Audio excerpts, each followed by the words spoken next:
Me llamo Felipe, tengo 27 años y soy médico recién licenciado. Después de 6 años en la universidad y una residencia agotadora, conseguí mi primer trabajo fijo como médico de guardia en un hospital en el campo. No era el lugar de mis sueños, pero necesitaba experiencia y el puesto llegó en un buen momento. El lugar estaba en una zona remota, rodeado de matorrales y casi siempre vacío al amanecer. Las noches eran tan tranquilas que hasta el ruido del aire acondicionado era el protagonista. Aquella tarde en particular, el cansancio me vencía. Me había incorporado al turno a las 8 de la tarde y había tan poco tráfico que ya había hojeado 2 veces una revista vieja. Fuera llovía a cántaros y los truenos resonaban en los pasillos vacíos, casi haciéndome saltar de la silla.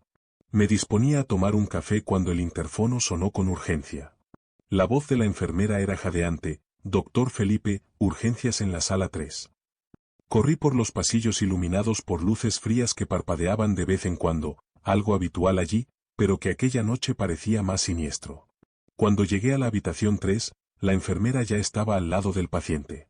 El hombre estaba tumbado en la camilla, temblando sin control. Parecía tener unos 50 años, la piel pálida, el pelo revuelto y una barba desaliñada.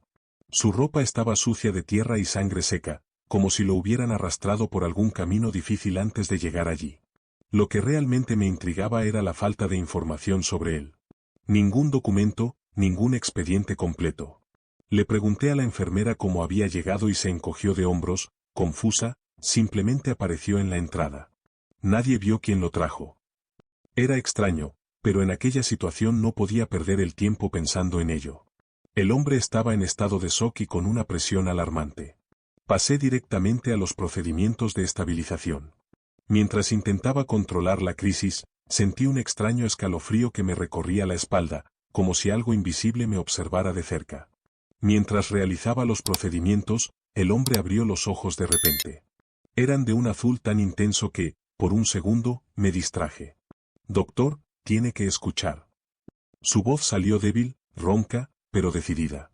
Le pedí que guardara fuerzas, pero hizo caso omiso. El 15 de agosto, un autobús va a volcar en la ruta 87 a las 3:42 de la tarde. Mi cuerpo se congeló por un momento. Pensé que deliraba, consecuencia de su estado crítico. Pero luego dijo algo que me dejó sin palabras: «Tu padre va a salir de casa a las 7:34 de hoy. No le dejes». Se me aceleró el corazón. Mi padre vivía a kilómetros de distancia, en una ciudad vecina, y yo nunca había hablado de él en el hospital. ¿Cómo lo sabía aquel hombre? Respiré hondo, intentando mantener la concentración. No tenía sentido prestar atención a las palabras inconexas de alguien al borde de la muerte. «Concéntrate en respirar», le ordené, apretándole la mascarilla de oxígeno contra la cara. Siguió mirándome fijamente, con una expresión inquietantemente lúcida. «Si no me hace caso, doctor, se arrepentirá». Una sensación gélida se instaló en mi pecho. Era como si él supiera algo que yo ignoraba. Conseguí estabilizarle durante unos minutos, pero su estado seguía siendo delicado. Mientras ajustaba los aparatos, mi cerebro daba vueltas a lo que había dicho. Intenté convencerme de que no eran más que las ensoñaciones de un hombre al borde de la inconsciencia. Pero algo en la firmeza con que habló de mi padre me molestó profundamente. En cuanto terminé la atención de urgencia, dejé al hombre en observación y me dirigí a la sala de médicos. Saqué el móvil con manos temblorosas y llamé a mi padre. Contestó al segundo timbrazo. «Hola, hijo. ¿Qué tal?». Intenté no sonar alarmado. «Papá, ¿vas a salir hoy de casa?». Dudó. «Sí, luego voy a casa de tu tío». «¿Por qué?». Por un momento pensé en no decir nada, pero la voz de la paciente resonó en mi cabeza. «Papá, no vayas, ¿vale? No me preguntes por qué, confía en mí». Mi padre guardó silencio durante unos segundos, pero acabó accediendo, probablemente pensando que se trataba de una de mis cansadas neurosis de guardia. Volví a ver al paciente de la habitación 3, pero solo encontré una camilla vacía. Se me revolvió el estómago. Llamé a la enfermera, que frunció el ceño al oír mi pregunta. Debe de estar equivocada. No había nadie. La miré con incredulidad. ¿Cómo que no había nadie? Acabo de ver a un hombre ahí dentro. Estaba en estado crítico. Parecía realmente confundida. No había ningún paciente ingresado en esa habitación, doctor. Mi mente intentaba encontrar una explicación lógica, pero todo parecía fuera de lugar. Fui a recepción a comprobar el registro de entrada. Nada. Ni nombres, ni registros, ni inscripciones de urgencia esa noche. Insistí en preguntar a otros colegas, pero todos juraban que la sala 3 había estado vacía todo el tiempo. Empecé a dudar de mi cordura. ¿Me lo había imaginado todo? Pero las constantes vitales seguían guardadas en el monitor de la habitación. El paciente existía, o al menos había existido durante un tiempo. Volví a la habitación 3 decidida a comprobar todos los detalles. Los electrodos seguían conectados al monitor y había manchas de sangre seca en la camilla. No era posible que todo aquello fuera producto de mi imaginación. Observé la habitación en silencio, tratando de encontrar alguna pista, pero el único sonido era el bajo zumbido de los aparatos. Me invadió una inquietud, la certeza de que allí había ocurrido algo extraño. Entonces mis ojos se detuvieron en algo que había en el suelo, una tira de tela oscura, empapada de un líquido que parecía sangre. Recogí el trozo de tela con un guante desechable y lo analicé más de cerca. No era corriente, parecía parte de una prenda muy antigua, casi como una especie de túnica. No tenía ningún sentido. El recuerdo de las palabras del hombre me persiguió, especialmente la parte sobre mi padre. Decidí enviarle un mensaje rápido solo para comprobarlo. Papá, ¿va todo bien por ahí? La respuesta llegó casi de inmediato. Sí, hijo. Gracias por pedirme que me quedara en casa. Fue un lío terrible en la carretera, hubo un accidente y todo. Me quedé paralizado cuando leí el mensaje. ¿Un accidente en la autopista? El hombre lo había visto venir. Me sudaban las manos mientras intentaba procesar lo que estaba ocurriendo. Volví a recepción decidido a acceder a las cámaras de seguridad con la esperanza de encontrar imágenes que demostraran que el paciente misterioso había entrado. Le pedí al guardia de seguridad que me enseñara las grabaciones de aquella noche. Se encogió de hombros, visiblemente incómodo. No encontrará nada, doctor. Le digo que esta habitación estaba vacía. Aún así, insistí. Cuando empezó a reproducirse el vídeo, la pantalla mostraba un pasillo desierto. Podía verme corriendo hacia la habitación 3, pero el detalle más aterrador, estaba solo. Sin camilla, sin paciente. Solo yo entrando en la habitación como un loco. Apagué la grabación con un nudo en la garganta. ¿Cómo era posible? Había tocado al hombre, había oído su voz. Era real, o al menos lo parecía. Pero, ¿por qué nadie más podía recordarlo? Aquella noche salí del hospital más tarde de lo habitual, con la cabeza dándome vueltas con preguntas sin respuesta. ¿Había sufrido algún tipo de alucinación? ¿O ese hombre existía de verdad y sabía cosas que nadie debería saber? El trozo de tela seguía en el bolsillo de mi abrigo, una prueba tangible de que había ocurrido algo fuera de lo normal. Pensé en llevarlo a analizar, pero desistí. Algunas preguntas pueden no tener respuesta.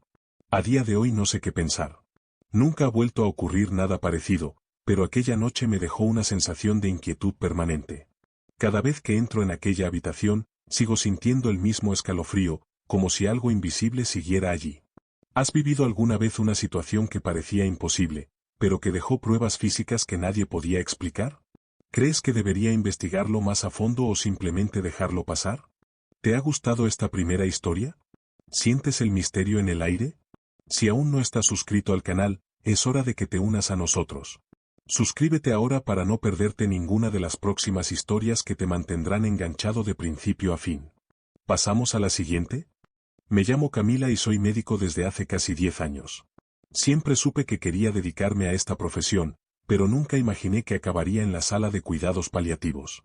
No era mi plan inicial, quería la adrenalina de las urgencias, salvar vidas en el último segundo, pero la vida tiene una extraña forma de llevarnos donde necesitamos estar.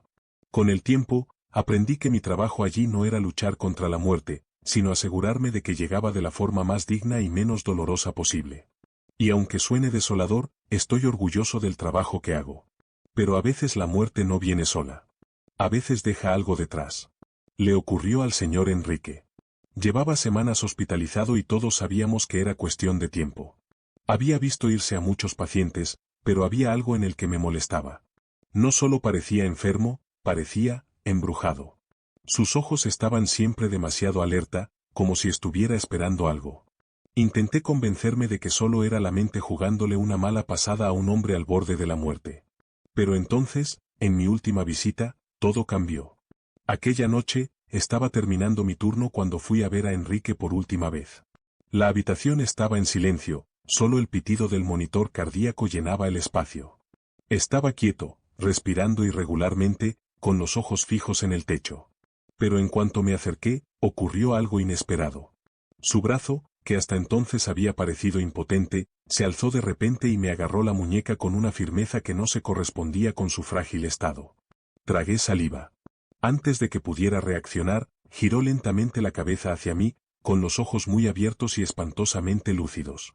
Fue entonces cuando habló. «Aquí va a ocurrir algo terrible», susurró, con voz ronca y débil, pero llena de urgencia. «Cuidado con lo que viene». Por un momento, no supe qué hacer. Había visto pacientes delirar antes, hablando de parientes muertos, de luces al final del túnel. Era algo común. Pero había algo diferente en la forma en que lo decía. Su expresión no era de confusión o ensueño. Sabía lo que decía. Su mano temblaba al apretarme la muñeca, como si me rogara que le creyera. Pero ¿qué podía hacer yo, aparte de ofrecerle una sonrisa tranquilizadora y decirle que todo iría bien? No había nada que hacer. Unas horas más tarde, Henry murió.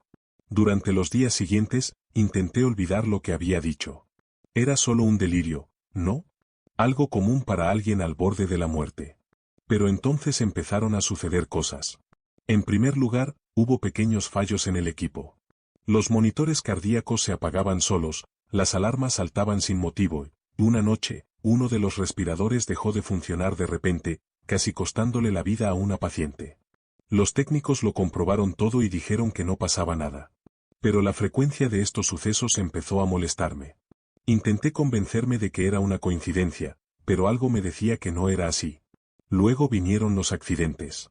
Una enfermera resbaló en el pasillo y se rompió la muñeca. Dijeron que el suelo estaba mojado, pero nadie encontró indicios de fuga. Otra empleada sufrió un corte profundo en la mano al manipular un bisturí que supuestamente estaba bien protegido. Empecé a notar un patrón. Todo parecía girar en torno a la sala de cuidados paliativos. Era como si algo tratara de llamar la atención, de advertirnos de que esto no había hecho más que empezar. Fue entonces cuando empecé a recordar las palabras del señor Enrique. ¿Sabía algo? ¿No eran sus últimas palabras los desvaríos de un moribundo? Fue la semana siguiente cuando todo se nos fue de las manos. Estaba en la sala de historias clínicas cuando oí gritos procedentes del pasillo. Corrí a ver qué pasaba y me encontré con una escena caótica. Uno de los pacientes, un hombre frágil que apenas podía levantarse de la cama, estaba en el suelo, temblando y murmurando algo ininteligible. Las enfermeras intentaban sujetarlo, pero parecía completamente aterrorizado. Cuando me arrodillé a su lado, su mirada se cruzó con la mía y, por un segundo, sentí un escalofrío que me recorrió la espalda. Tenía los ojos muy abiertos por el terror. Me advirtió, repetía. Le pregunté qué quería decir con eso, pero antes de que pudiera responder, empezó a asfixiarse. Minutos después, estaba muerto.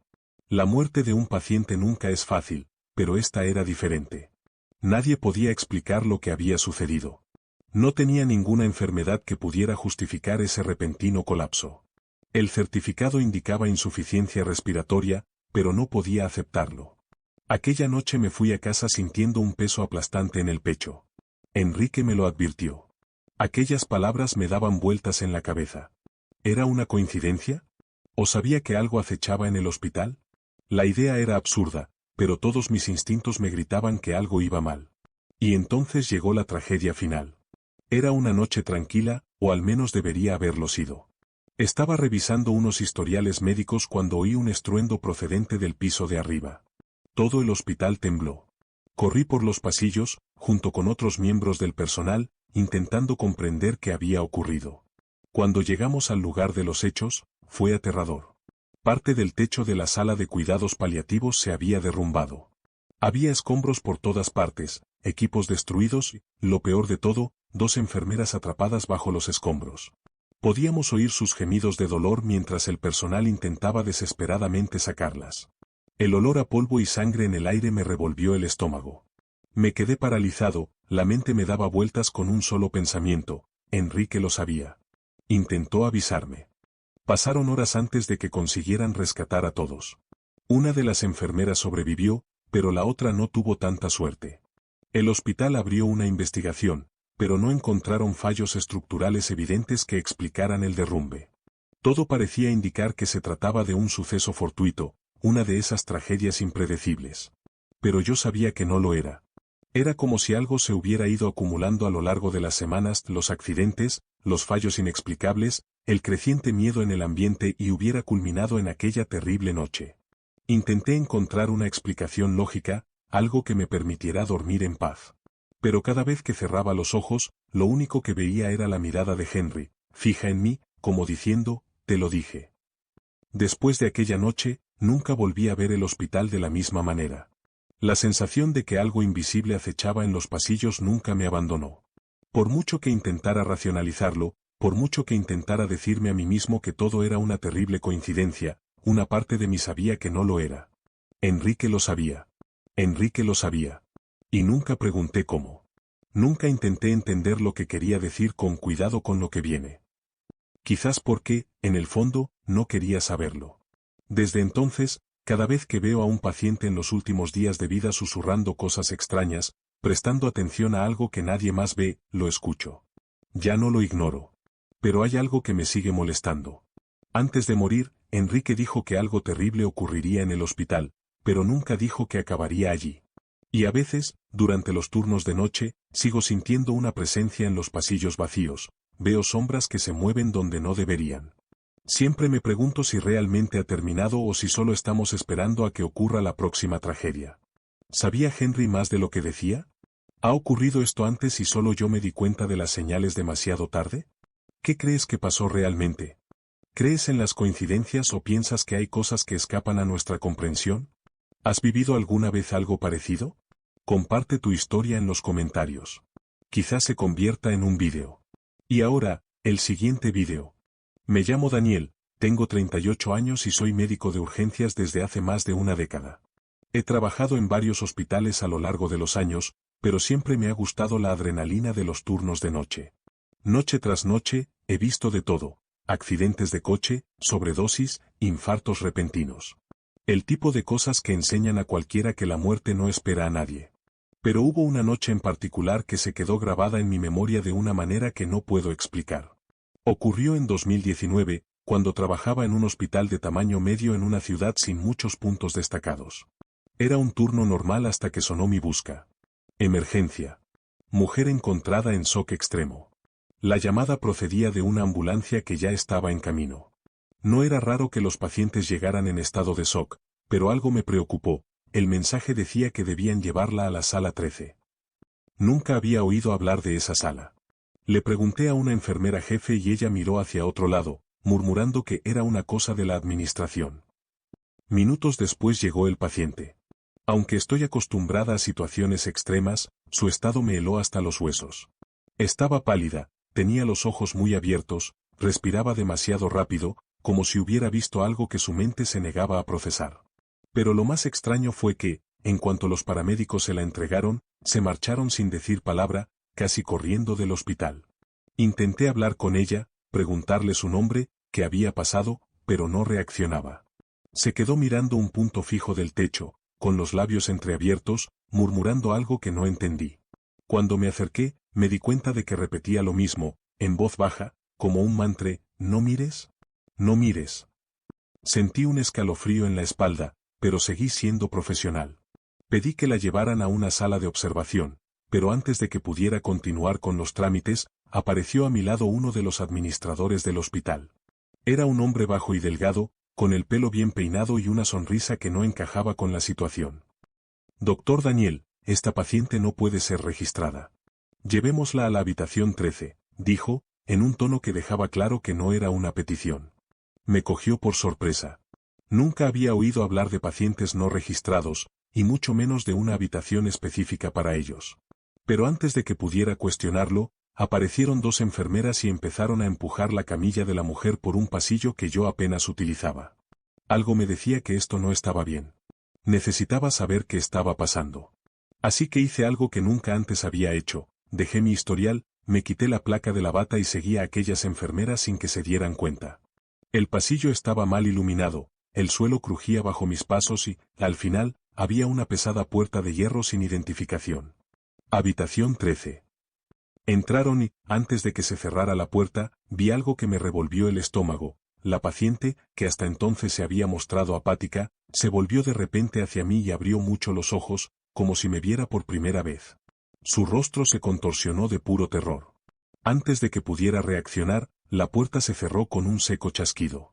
Me quedé allí unos segundos, con el corazón latiéndome con fuerza en el pecho. Esa mirada de puro miedo en su cara, era como si yo fuera el peligro. Como si me hubiera reconocido y me suplicara, sin palabras, que no la dejara allí. Tragué saliva y miré a mi alrededor. Aquel pasillo tenía un aspecto diferente al resto del hospital, como olvidado en el tiempo. Las paredes eran de color amarillento y el aire olía a moho. No había ventanas. Solo aquella pesada puerta de hierro, cerrada ahora, que separaba a la mujer y tal vez un gran secreto del resto del mundo. Necesitaba saber qué ocurría allí dentro. Volví al sector principal intentando actuar con normalidad, pero la cabeza me daba vueltas. Pregunté a algunos de mis compañeros por la habitación 13, pero todos evitaron el tema, como si temieran ser escuchados. Finalmente, una enfermera mayor, Marta, me cogió del brazo y me susurró: si quieres seguir trabajando aquí, deja de preguntar por ella. La forma en que lo dijo, la tensión en sus ojos, me hicieron darme cuenta de que esto iba mucho más allá de un protocolo hospitalario inusual. Decidí investigar por mi cuenta. Fui al archivador, esperando encontrar algún registro del paciente. Pero cuando tecleé el código que utilizaba normalmente para acceder al sistema de historias clínicas, la pantalla parpadeó y apareció un mensaje: acceso denegado. Área restringida. Se me heló la sangre. Nunca había visto ese mensaje. Incluso los casos más secretos seguían siendo accesibles para los médicos de guardia. No tenía sentido. Respiré hondo y probé otra vía. Busqué el nombre del paciente en los expedientes físicos. Pasé los dedos por los archivos polvorientos, buscando alguna pista, hasta que encontré una carpeta con el mismo código que aparecía en la pantalla del ordenador. Cuando la abrí, sentí un escalofrío que me recorrió la espalda. Dentro solo había una hoja, con una lista de nombres y fechas. El apellido era el mío. Y la fecha, era hoy. Un escalofrío me recorrió de pies a cabeza. Cerré apresuradamente la carpeta y salí de la sala de archivos, sintiendo que el corazón se me aceleraba. Algo iba muy mal. Necesitaba volver a ver a aquel paciente para entender lo que estaba pasando. Me dirigí al pasillo olvidado del hospital, donde se encontraba la habitación 13. El silencio allí era pesado, como si el aire mismo se hubiera detenido. Cuando intenté girar el picaporte de la puerta de hierro, descubrí que estaba cerrada con llave. Pero entonces, antes de que pudiera pensar qué hacer, oí un sonido procedente del otro lado. Un susurro bajo e insistente. Acerqué la oreja a la puerta, conteniendo la respiración. Y entonces oí claramente la voz de la paciente, ahora sin murmullos incomprensibles. Decía mi nombre. Di un paso atrás, sintiendo que todo mi cuerpo se estremecía. Mi nombre saliendo de aquella habitación, de la boca de aquella mujer, sonaba mal. ¿Cómo sabía quién era yo? Nunca había visto a aquella paciente, sin embargo, susurró mi nombre como si me conociera. Miré a mi alrededor, asegurándome de que no había nadie, e hice algo que nunca debería haber hecho. Saqué una tarjeta de acceso de emergencia que siempre llevaba conmigo y la pasé por el lector que había junto a la puerta. El pitido sonó más fuerte de lo que esperaba. La cerradura hizo clic y la puerta se abrió lentamente, revelando un entorno tan equivocado que mi mente tardó un rato en procesarlo. La habitación era completamente blanca, pero no en el sentido de un hospital, era un blanco sin textura, sin vida, como si no fuera un lugar real. No había monitores, ni vías intravenosas, ni equipos médicos. Solo una cama en el centro, donde la paciente estaba sentada, mirándome fijamente. Pero algo en ella parecía diferente. Sus ojos eran más oscuros, demasiado profundos, como si la piel de su cara se hubiera estirado. Sonreía. Una sonrisa vacía, sin emoción. No debería estar aquí, doctor, dijo, con una voz que no coincidía con la que había oído antes. El aire de la habitación era frío, pesado. Mis instintos me gritaban que saliera de allí, pero mis pies parecían pegados al suelo. Intenté tragar, pero tenía la boca seca. La paciente o lo que fuera seguía mirándome, con la sonrisa aún congelada en el rostro. ¿Quién es usted?, pregunté, con la voz más débil de lo que me hubiera gustado. Ladeó la cabeza, como si me estuviera estudiando, y murmuró algo que me heló la sangre. Ya saben que has entrado. Antes de que pudiera reaccionar, las luces de la habitación parpadearon y un leve silbido empezó a resonar en el techo, como si hubiera algún problema con el sistema eléctrico. Retrocedí un paso, con el corazón acelerado, pero entonces sentí otra presencia allí. Un movimiento en la esquina de la habitación. Algo estaba allí conmigo. Giré la cabeza rápidamente, pero no había nada. Solo el vacío blanco de la habitación. La paciente rió suavemente, un sonido distorsionado, como si se superpusieran varias voces. Ya es tarde, dijo. Las luces volvieron a parpadear, durante una fracción de segundo, vi sombras proyectadas en las paredes. Muchas sombras. Altas, contorsionadas, inmóviles. Pero no había nadie más que nosotros dos. El aire se volvió pesado, denso, como si fuera succionado fuera de la habitación. Se me oprimió el pecho y la vista se me oscureció por un momento. Tenía que salir de allí. Corrí hacia la puerta y tiré con fuerza del picaporte, pero no cedió. Estaba cerrada. Y entonces oí, justo detrás de mí, una respiración que no era la mía. Mi cuerpo se congeló. Podía sentir el aire caliente de aquel aliento en mi cuello, un olor extraño, metálico, como a óxido mezclado con algo dulce. Cada fibra de mi ser me gritaba que no me volviera, que no mirara. Pero el instinto de ser médico, de ser racional, era más fuerte. Lentamente, giré la cabeza y lo que vi me hizo perder completamente el control de la realidad. Detrás de mí, la paciente seguía sentada en la cama, pero su sombra no era humana. Se proyectaba de un modo imposible, se extendía por las paredes, se multiplicaba. Y dentro de esas sombras, vi ojos. Muchos ojos, pequeños y brillantes, parpadeando desincronizados. La sensación de ser observado por algo que estaba más allá de mi comprensión era insoportable. El corazón me latía tan deprisa que creí que iba a desmayarme. Entonces, sin previo aviso, las luces parpadearon por última vez y se apagaron por completo. El silencio se apoderó de la habitación, un vacío absoluto. Y entonces lo sentí. Algo me tocó el hombro. Algo frío, fino, con dedos largos. No grité. No podía gritar. Lo único que podía hacer era cerrar los ojos y esperar. Pero al instante siguiente, la puerta se abrió sola y la luz del pasillo inundó la habitación. Cuando volví la vista, el paciente volvía a estar tumbado en la cama, inmóvil. Como si no hubiera pasado nada. No pensé. Simplemente corrí.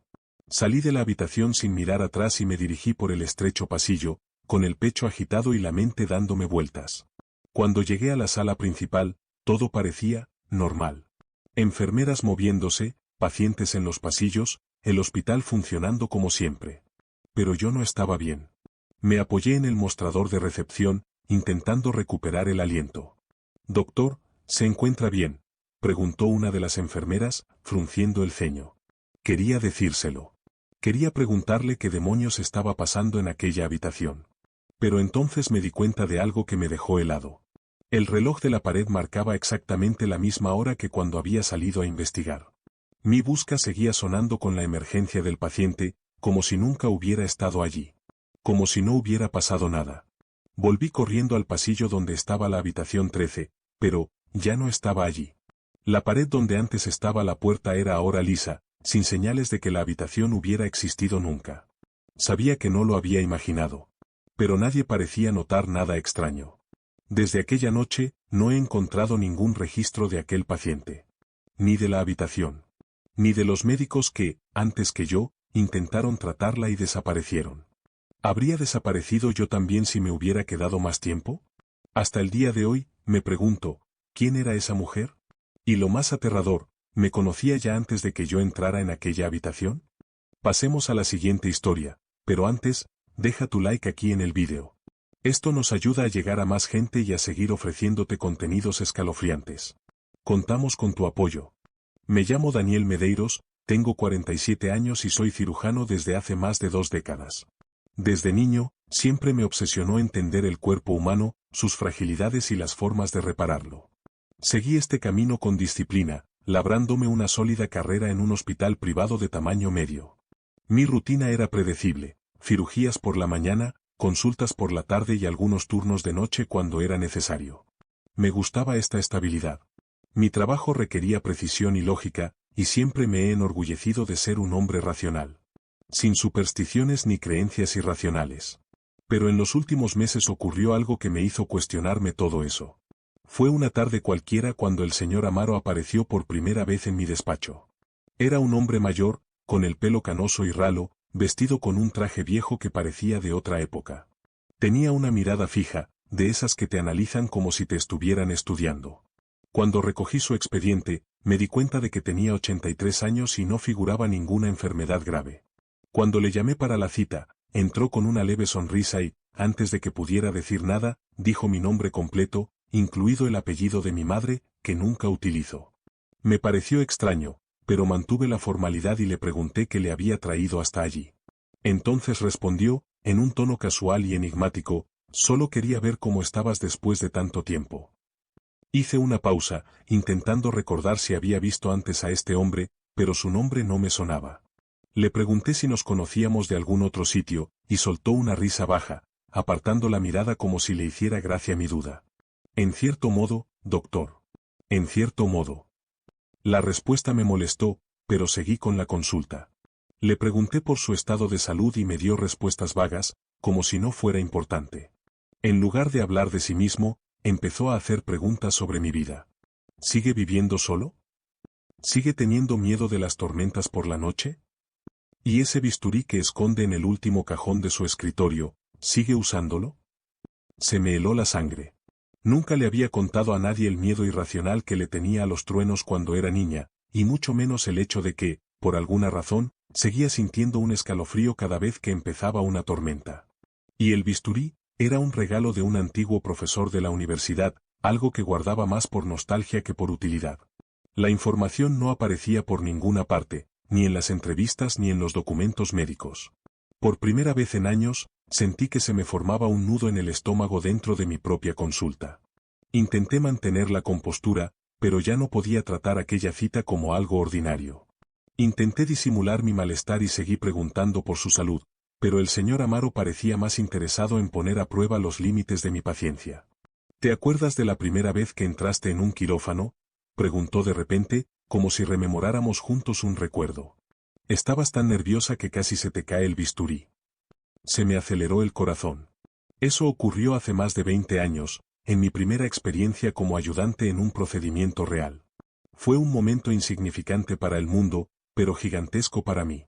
Un recuerdo que nunca le había contado a nadie. ¿Cómo lo sabía? Mi mente intentó buscar una explicación racional. Tal vez era un antiguo profesor o alguien que trabajaba en el hospital en aquella época. Pero no. Su nombre no significaba nada para mí, y nunca antes había visto esa cara. ¿Cómo lo sabe?, pregunté, y esta vez mi voz salió más tensa de lo que me hubiera gustado. El señor Amaro se limitó a sonreír levemente e inclinar la cabeza, como si esperara a que lo averiguara por mí misma. El silencio en la consulta se hizo pesado. De repente, la habitación que tantas veces me había parecido un entorno seguro se volvió sofocante. Algo no iba bien. Después de aquella cita, no podía quitarme al señor Amaro de la cabeza. Me pasé la noche revisando archivos antiguos, intentando encontrar alguna mención a su nombre en historiales médicos o documentos del hospital. Nada. Al día siguiente, fui a la recepción y pregunté a la secretaria si había sido paciente del hospital. Comprobó el sistema y lo negó, diciendo que su registro era reciente. Esto no hizo más que agravar mi malestar. ¿Cómo alguien que aparentemente nunca había pisado aquel hospital sabía tanto sobre mi vida? Lo peor fue que, incluso después de todo esto, reservó una visita de vuelta para la semana siguiente. Y yo no sabía si quería volver a verle o si debía anular la cita. Pero mi curiosidad hablaba más alto. Cuando volvió, me aseguré de mantener un tono firme, dejando claro que quería respuestas. Pero antes de que pudiera decir nada, él habló primero. Creías que tu hermano estaba dormido aquella noche, ¿verdad? Sentí que se me helaba el cuerpo. Sabía exactamente de qué estaba hablando. Cuando tenía 8 años, mi hermano mayor tuvo un accidente en casa. Lo vi tumbado en la cama y pensé que estaba dormido, pero en realidad ya estaba sin vida. Fue un trauma que me persiguió durante años, algo que nunca compartí con nadie.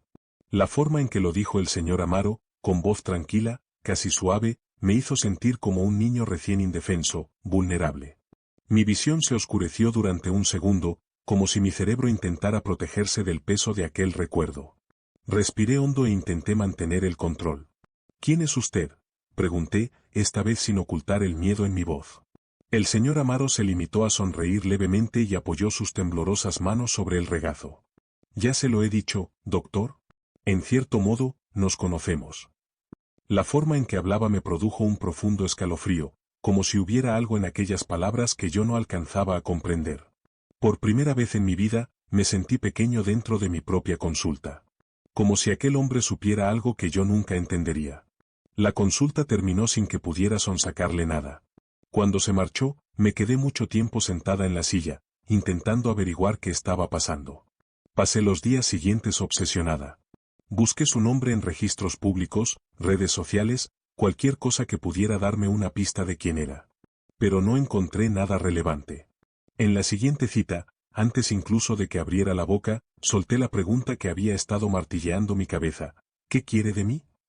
El señor Amaro me miró a los ojos y esta vez no sonrió. No es lo que quiero, doctor. Es lo que tiene que recordar. Mi corazón se aceleró. La habitación pareció encogerse a mi alrededor. ¿Recordar qué? Pregunté, sintiendo que mi propia voz vacilaba. El señor Amaro ladeó ligeramente la cabeza, observándome como si decidiera si estaba preparada para oír la respuesta. Entonces dijo algo que me revolvió el estómago. Esa operación. La que nunca debió ocurrir. Mi cuerpo reaccionó antes de que mi mente pudiera procesarlo. Mis músculos se tensaron, mis manos empezaron a sudar. Sabía exactamente de qué estaba hablando. Una operación que realicé al principio de mi carrera, un error que se borró de los registros. Un paciente que nunca debería haberse subido a esa mesa. ¿Pero cómo lo sabía? Tragué saliva. Mi mente intentó racionalizar, encontrar una explicación lógica. Pero la verdad era simple y aterradora, aquel hombre sabía demasiado. Mucho más de lo que cualquiera podría saber. ¿Quién te ha dicho eso? Espeté. El señor Amaro mantuvo la mirada fija en mí durante unos segundos antes de responder finalmente. Usted lo hizo, doctor. Lo que pasa es que no se acuerda. En ese momento, un escalofrío me recorrió la espalda. Era imposible. Nunca había hablado de ello con nadie. Pero, de algún modo, aquel hombre, aquel desconocido, estaba allí, sacando a relucir los secretos más oscuros de mi vida, como si los hubiera vivido conmigo. Mi respiración se volvió pesada. Aquel despacho, que siempre había sido para mí un espacio de control y previsibilidad, parecía ahora un laberinto asfixiante. Quise levantarme, echarle de allí, poner fin a aquella absurda conversación, pero algo me contuvo. Una malsana necesidad de comprender. ¿Cómo que te lo he dicho? Insistí, sintiendo que la voz me salía más baja de lo que pretendía. El señor Amaro respiró hondo, como si se preparara para decir algo difícil. Porque, doctor, yo estuve allí. La cabeza me dio vueltas. Era imposible. No podía hablar en serio. Pero la forma en que me miraba, como si estuviera esperando a que yo atara cabos, me produjo un agudo escalofrío en el pecho. Luego, como para poner fin a cualquier duda, añadió, yo soy el paciente. Todo mi cuerpo se contrajo. Mi mente protestó, gritando que aquello no tenía sentido. Pero mientras miraba a aquel hombre, algo en el fondo de mi memoria empezó a removerse. Fragmentos sueltos. El rostro de un paciente mucho más joven, una operación que nunca debería haber tenido lugar, la sensación de ocultar algo que no podía revelarse. El señor Amaro se limitó a observarme, esperando a que la verdad calara hondo. Y en el momento en que lo hizo, sentí que una oleada de terror me envolvía. Se me secó la garganta. ¿La operación? Sí, ahora me acordaba. El paciente era un hombre joven, gravemente herido, que llegó al hospital en extrañas circunstancias. No había registros claros sobre él. La operación fue un desastre, una decisión precipitada, un error técnico, algo que nunca podría corregir. Pero, ¿cómo podía ser el mismo aquel anciano que tenía delante? Era imposible. El señor Amaro se dio cuenta de mi desesperación, con expresión serena, dijo, me dejó morir, doctor. Pero de algún modo, he vuelto. Todo mi cuerpo se estremeció. El corazón me martilleaba el pecho. Quería decir algo, defenderme, argumentar que estaba delirando. Pero yo sabía la verdad. Y de algún modo él también lo sabía. Me quedé paralizado mientras el señor Amaro se levantaba lentamente. Antes de marcharse, me hizo una última pregunta. ¿Ahora que lo recuerdas? ¿Qué vas a hacer con él? Y luego, sin prisas, abrió la puerta y se marchó. Me quedé allí, solo, atrapado entre la realidad y lo imposible. Desde aquel día, no he vuelto a verle. No había constancia de su cita, su nombre desapareció de los registros del hospital, como si nunca hubiera existido. Pero estaba allí. Sé que estuvo. Y ahora llevo este peso, este recuerdo que he intentado enterrar. No sé lo que era, un hombre, un fantasma, una ilusión del pasado que vuelve para atormentarme. Pero yo te pregunto, si algo que enterramos un día volviera a perseguirnos, ¿qué haríamos? Un momento.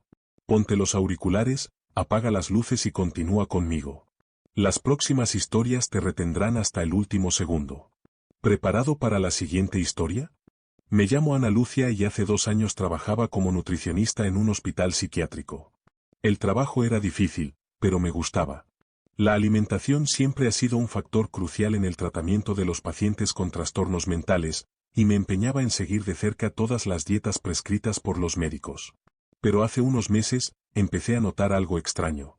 Algunos pacientes, especialmente los que padecían trastornos alimentarios graves, seguían una dieta específica recomendada por un médico al que nunca había visto en persona. Su nombre aparecía en los historiales, pero nadie parecía conocerlo realmente. Siempre que preguntaba por él, las enfermeras se encogían de hombros o cambiaban de tema. Al principio, pensé que no era más que otro de esos profesionales que prefieren trabajar entre bastidores. Pero mientras observaba, me di cuenta de que algo en la dieta no tenía sentido. Los pacientes que seguían este plan dietético se comportaban de forma diferente a los demás.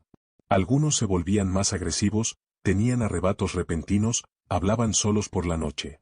Otros, que antes se habían mostrado apáticos, empezaron a tener una energía frenética, pero con una mirada vacía, como si estuvieran atrapados dentro de su propia mente. Decidí comprobar qué comían exactamente. Al mirar las fichas de los alimentos, me encontré con nombres de ingredientes de los que nunca había oído hablar. Algunas cosas parecían normales: caldo de verduras, gachas, sopas, pero entre esas descripciones había términos que no existían en ningún catálogo nutricional que yo conociera. Me molestó de una manera que no pude ignorar. Decidí ir a la cocina del hospital para ver de cerca la comida que se preparaba. La cocinera, la señora Nilda, era una señora bajita y regordeta que llevaba décadas trabajando allí. Cuando le pregunté por los ingredientes de la dieta, dudó. Dijo que se limitaba a seguir las recetas que recibía, escritas a mano y dejadas siempre en el mostrador de la cocina por alguien a quien nunca veía. Según ella, los paquetes de comida también aparecían allí, ya envasados, sin etiquetar, sin ninguna identificación. ¿Y lo más extraño? Nunca vio a nadie entregarlos. Me dio escalofríos. Cogí uno de los paquetes escondidos y me lo llevé al salón. Cuando lo abrí, encontré una harina fina y grisácea con un olor ligeramente dulce, pero empalagoso. Nunca había visto nada igual. Decidí investigar un poco, pero no encontré nada al respecto. Ni en los artículos científicos, ni en los libros de nutrición, ni en las fórmulas alimentarias habituales. Fue entonces cuando decidí echar un vistazo a las recetas que la señora Nilda había mencionado. Cuando encontré el cuaderno que había dejado en la cocina, sentí un escalofrío. Las páginas estaban amarillentas, como si fueran muy viejas, y la letra parecía desordenada, con letras temblorosas. Pero lo que me hizo contener la respiración fue el nombre que aparecía en la parte superior de cada página. Era el del médico desconocido. Aquellas recetas parecían demasiado antiguas para ser de un médico que, en teoría, aún trabajaba en el hospital. Hojeé las páginas y encontré instrucciones detalladas sobre cómo preparar los platos, pero lo que más me llamó la atención fueron los ingredientes. Además de aquella harina grisácea, se mencionaban cosas de las que nunca había oído hablar: extracto de carne de plasma, semillas de vigilia, levadura de lucidez. Parecía más un grimorio que un libro de dietas. Y lo que es peor, algunas de las notas de los márgenes estaban escritas en un idioma que no podía identificar, casi como si fueran garabatos apresurados o símbolos arcanos. Mi respiración se volvió pesada. Algo iba mal. Pero en lugar de detenerme, decidí investigar más a fondo. Tomé una muestra de harina y fui al laboratorio del hospital, donde trabajaba el bioquímico, el doctor Renato. Era un tipo metódico y siempre se quejaba del desorden de los demás, pero me dejó utilizar el microscopio para analizar el polvo. Lo que vi me revolvió el estómago: la harina estaba viva. No eran hongos ni bacterias normales, sino algo que se movía lentamente, casi imperceptiblemente. Como si estuviera esperando. El doctor Renato notó mi cara pálida y me preguntó qué era. No pude responder. Salí del laboratorio mareado, como si el mundo a mi alrededor estuviera ligeramente fuera de eje. Tenía que averiguar quién traía esa comida al hospital. Así que, esa misma tarde, decidí esconderme en la cocina cuando todo el mundo se hubiera marchado. Me agazapé detrás de una estantería y esperé. Las horas pasaban lentamente, y lo único que oía era el lejano tic-tac del reloj en el pasillo. Empezaba a pensar que era una locura cuando, hacia las 3 de la madrugada, oí unos pasos amortiguados. Se me secó la garganta. Me encogí un poco más y miré por los huecos de la estantería. Lo que vi me heló hasta los huesos. Una figura alta y delgada vestida con una mugrienta bata de laboratorio estaba allí de pie. Era imposible distinguir su rostro, como si las sombras de la cocina se negaran a revelar su identidad. Caminó despacio, con gestos calculados, y colocó una caja sobre la encimera. Luego, sin prisa, sacó del bolsillo un fajo de papeles y lo dejó junto a los ingredientes. Fue entonces cuando me di cuenta, era el mismo libro de recetas que había visto antes. El corazón me latía tan fuerte que temí que me oyera. Me quedé quieta, conteniendo la respiración, mientras él terminaba lo que estaba haciendo. Tras unos segundos de pie frente a la encimera, se giró lentamente en la dirección en la que yo miraba. Mi cuerpo se paralizó. Sabía que no podía verme, pero por un momento tuve la clara sensación de que sabía que yo estaba allí. La oscuridad parecía curvarse a su alrededor, como si formara parte del aire mismo. Entonces, sin previo aviso, se escabulló por la puerta trasera sin hacer ruido. Esperé unos minutos antes de moverme, con todo el cuerpo temblando. En cuanto me aseguré de que estaba sola, corrí hacia la encimera y abrí la caja que había dejado. El olor que se levantó me hizo ahogarme. Era una mezcla de tierra húmeda y algo metálico, como hierro oxidado. Dentro había paquetes idénticos al que había encontrado antes, junto con tarros de cristal que contenían una sustancia oscura y viscosa. Cogí uno de los papeles que había dejado y, al mirarlo más de cerca, vi que la fecha de la receta era de hacía más de 70 años. Pero lo más aterrador era la firma al pie de la página, el mismo nombre que el del médico desconocido. Me temblaban las manos mientras sostenía aquel trozo de papel. ¿Qué estaba pasando? ¿Cómo era posible que alguien que supuestamente aún trabajaba en el hospital hubiera firmado una receta 70 años atrás? El nombre era el mismo, la letra era idéntica y no tenía sentido. Necesitaba respuestas. Cogí todos los papeles que pude y uno de los frascos pequeños y corrí de vuelta a mi despacho. Mi mente iba a toda velocidad, intentando encajar las piezas. Fue entonces cuando tuve la idea de buscar en los registros antiguos del hospital.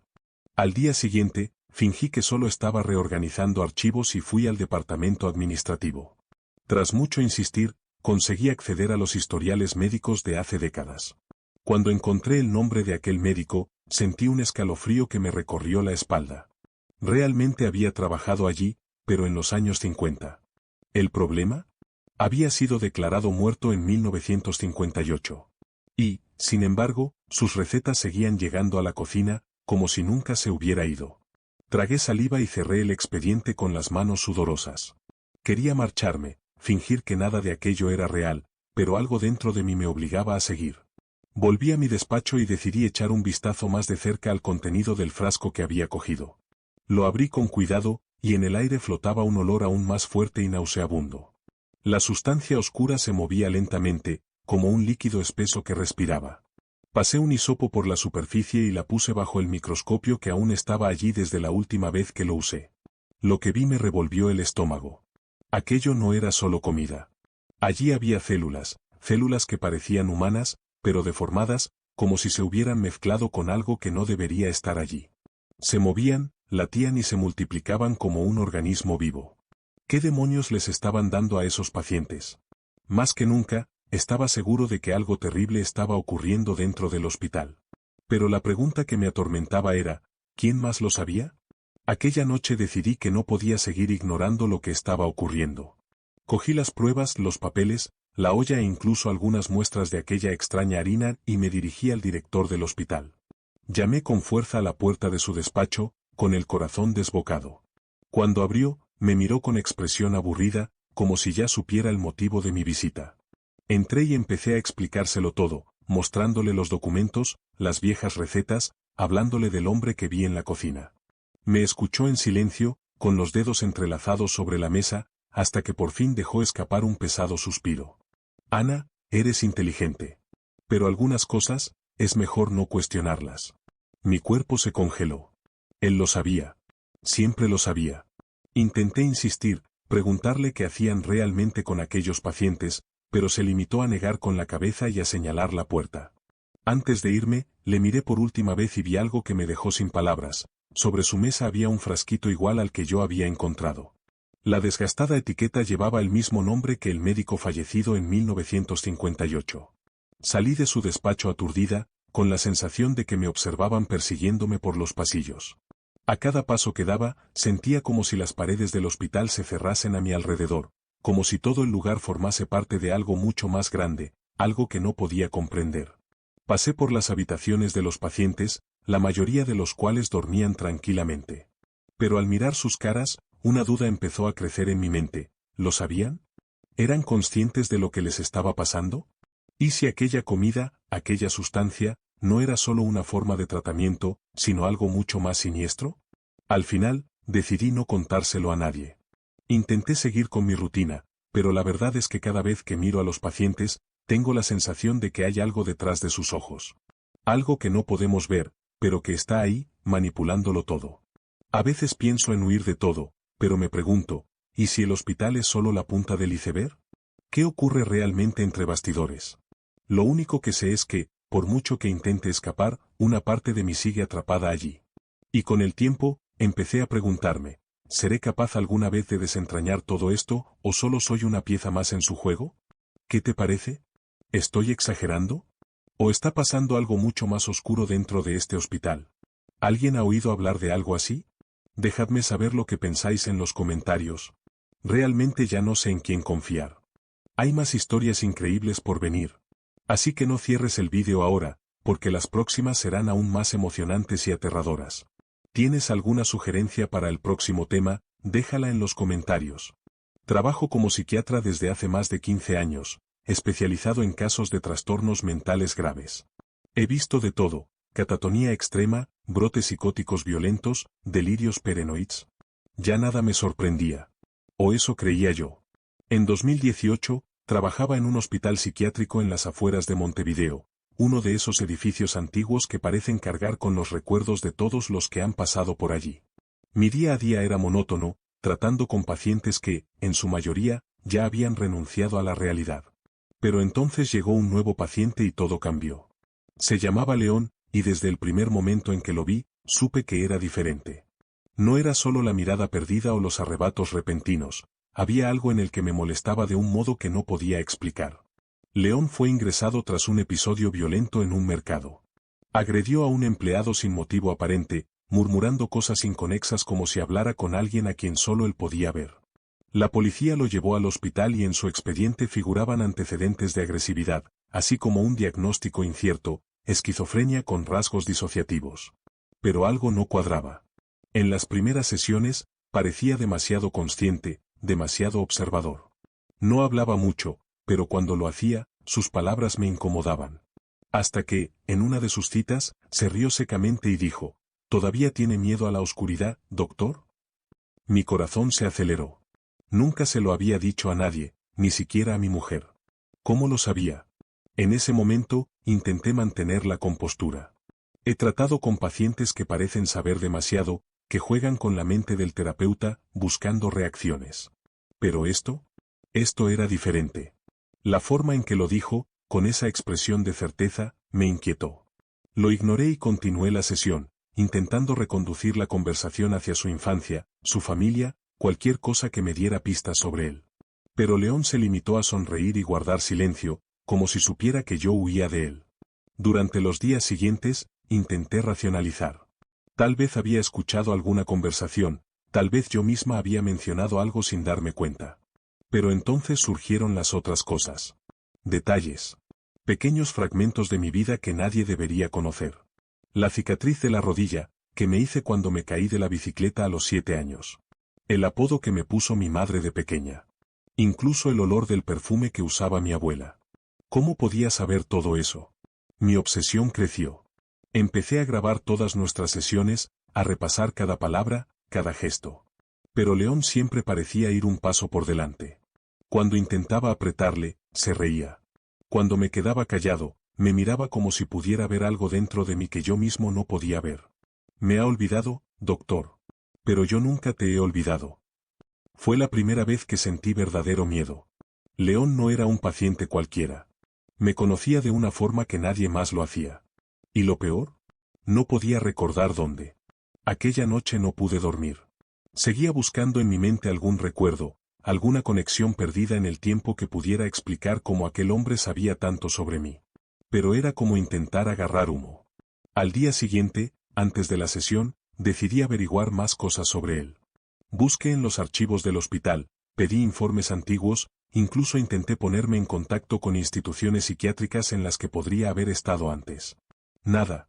León no parecía existir antes del episodio del mercado. Ni antecedentes familiares, ni historial médico, ni pasado. Esto me inquietó aún más. Era como si hubiera aparecido de la nada, portando recuerdos que me pertenecían. Aquella tarde, entré en la habitación con la intención de enfrentarme a él. Pero antes de que pudiera decir nada, se encaró conmigo y dijo algo que me heló la sangre. Yo estuve allí, doctor. Aquella noche. Se me heló el cuerpo. ¿Qué noche? Pregunté, aunque sentía que no quería oír la respuesta. León ladeó la cabeza y susurró, en el bosque. Tú y tu hermano estabais jugando. Pero entonces me encontraste. Se me cortó la respiración. Hacía años que no hablaba con mi hermano, ¿y aquel recuerdo? Era algo que yo misma evitaba volver a visitar. Me vi a mí misma, una niña otra vez, corriendo por la maleza detrás de la casa de mis abuelos, gritando de alegría, hasta que cayó la noche y algo nos encontró primero. Mi cuerpo se tensó. Quise preguntarle cómo lo sabía, pero las palabras se me atascaron en la garganta. Aquella noche. Siempre pensé que mi memoria la distorsionaba. Mi hermano y yo nos perdimos en el bosque detrás de la casa de nuestros abuelos. Caminamos durante horas hasta que oímos pasos. Pero no eran pasos normales, se arrastraban, como si algo pesado se moviera entre los árboles. Mi hermano me cogió de la mano con tanta fuerza que sentí como me crujían las articulaciones. Y entonces vimos a alguien. Una sombra delgada e informe, de pie entre los troncos, observándonos. Al día siguiente, nos despertamos en el porche de la casa de mi abuela, cubiertos de arañazos, sin recordar cómo habíamos vuelto. Nunca volvimos a hablar de ello. Pero ahora León estaba allí, diciendo que él también había estado. Me dejaste atrás, murmuró, con los ojos fijos en mí. Sentí un escalofrío. Tú y tu hermano huisteis. Pero yo me quedé. Se me revolvió el estómago. No tenía sentido. Nunca había visto a León. O al menos, eso quería creer. Salí de la sesión aturdida, intentando encontrar alguna explicación lógica. Pero en el fondo, algo dentro de mí me susurraba que no se trataba solo de un delirio. Necesitaba hablar con mi hermano. Aquella tarde llamé a mi hermano después de años sin contacto. Contestó con un tono de sorpresa en la voz, pero antes de que pudiera preguntar nada, fui directa al grano. ¿Te acuerdas del bosque cuando éramos niños? El silencio al otro lado de la línea fue largo, pesado. Luego respiró hondo y dijo, ¿por qué quieres hablar de eso ahora? Se me aceleró el corazón. ¿Hay un paciente en el hospital? Lo sabe. Sabe cosas que no debería saber. Mi hermano se quedó aún más callado y, cuando por fin habló, su voz era diferente. Nunca estuvimos solos aquella noche. Se me apretó el pecho. ¿Qué quieres decir? Pero él solo contestó, hay cosas que se entierran por una razón, Diego. No intentes desenterrarlas. Y colgó. Al día siguiente, fui al hospital decidida a obtener respuestas de León. Pero cuando llegué, me recibió un silencio espeluznante. Los pasillos estaban llenos de gente, las enfermeras cuchicheaban y entonces vi al director clínico hablando con dos policías. Se me revolvió el estómago. Me dirigí a mi habitación y una de las enfermeras me cogió del brazo. «Doctor, León se ha escapado». Me zumbaban los oídos. «¿Cómo que se ha escapado?» Ella tragó saliva. Simplemente desapareció. La puerta estaba cerrada, las cámaras no muestran nada. Es como si nunca hubiera estado aquí. Un escalofrío me recorrió la nuca.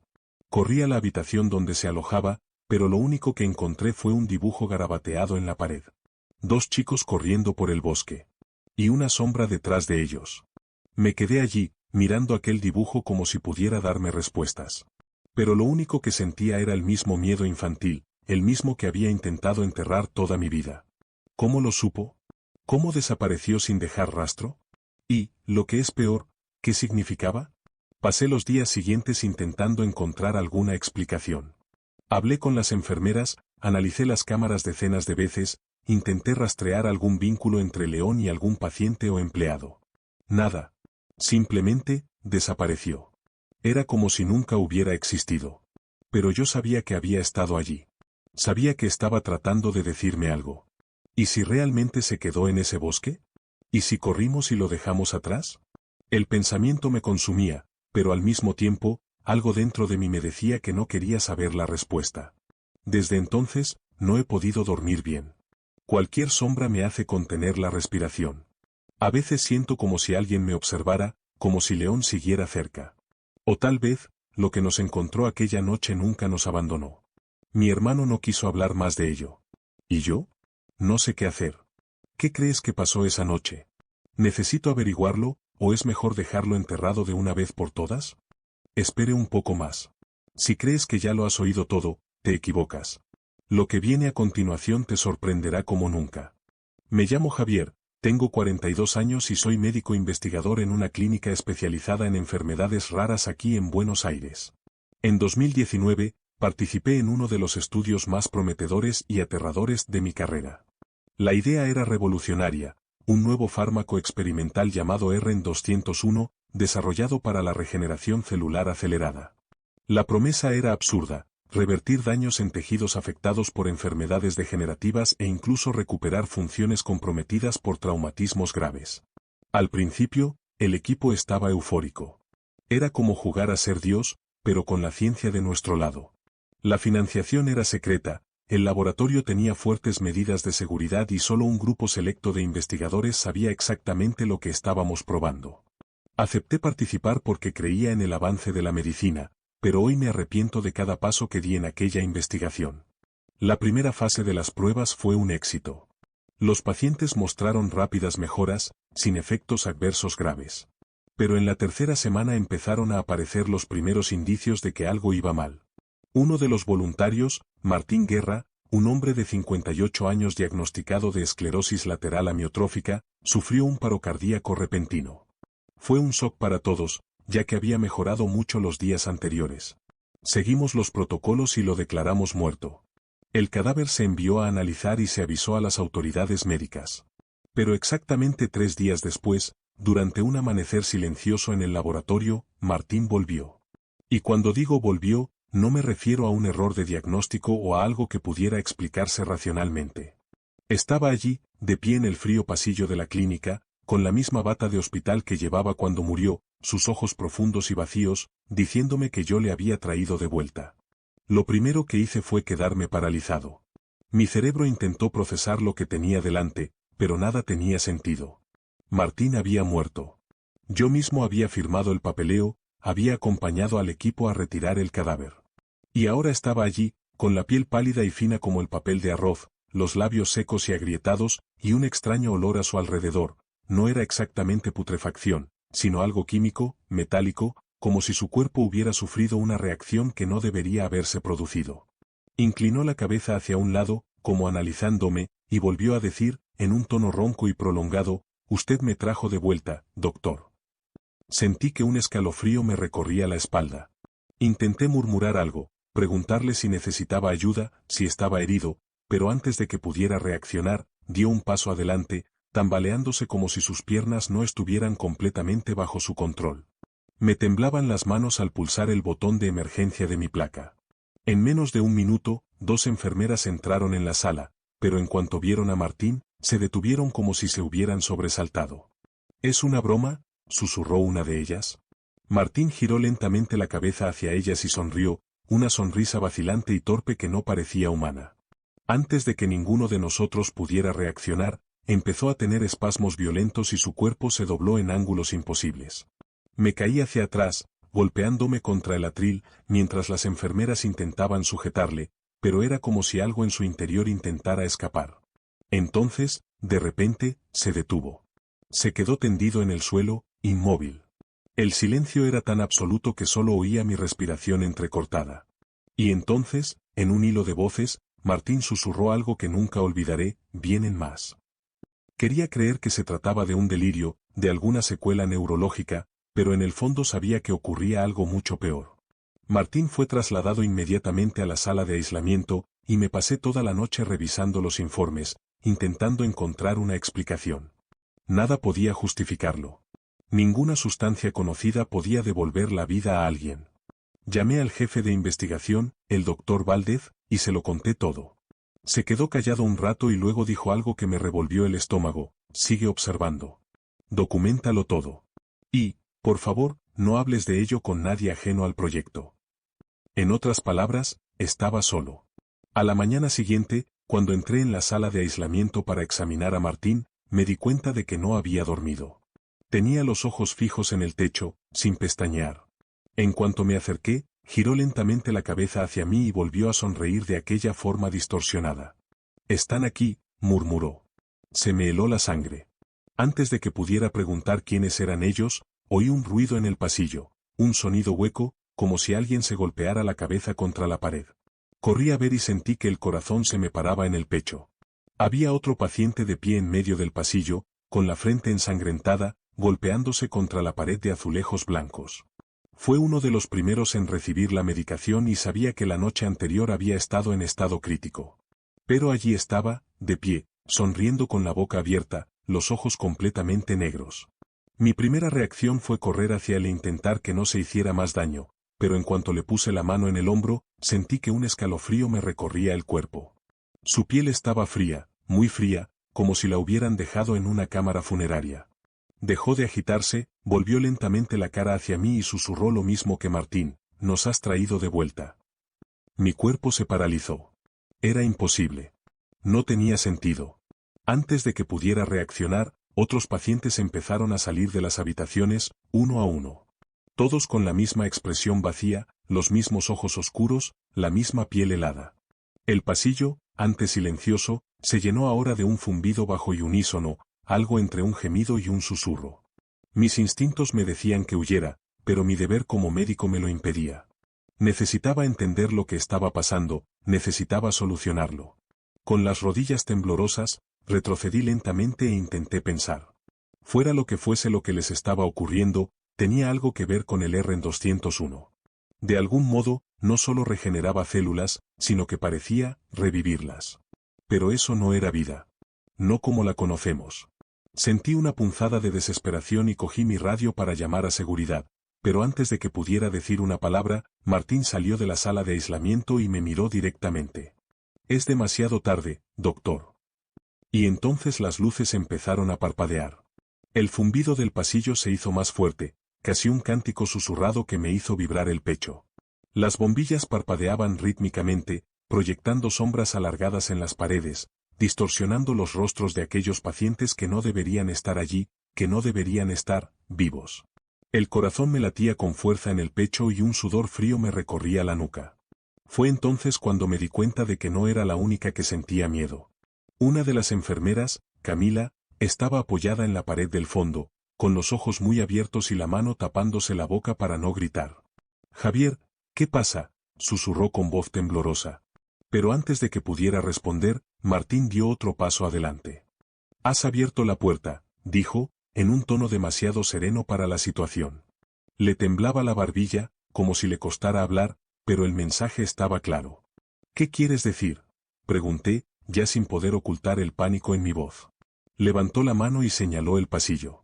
En el instante siguiente, todas las bombillas estallaron a la vez, sumiendo la clínica en una oscuridad sofocante. Camila lanzó un grito y corrió hacia mí, agarrándome del brazo. La radio que tenía en la mano chirriaba, pero no se oía ninguna voz, solo el mismo zumbido grave que reverberaba por todo el edificio. Algo se acercaba. Algo que no entendía, pero que ahora sabía que nunca debería haber despertado. Mi instinto me decía que corriera, pero sentía las piernas pesadas, como si algo invisible me retuviera. Camila me apretó el brazo con tanta fuerza que sus uñas se clavaron en mi piel. «Tenemos que salir de aquí», susurró, pero mi mente estaba concentrada en una sola cosa: Martín.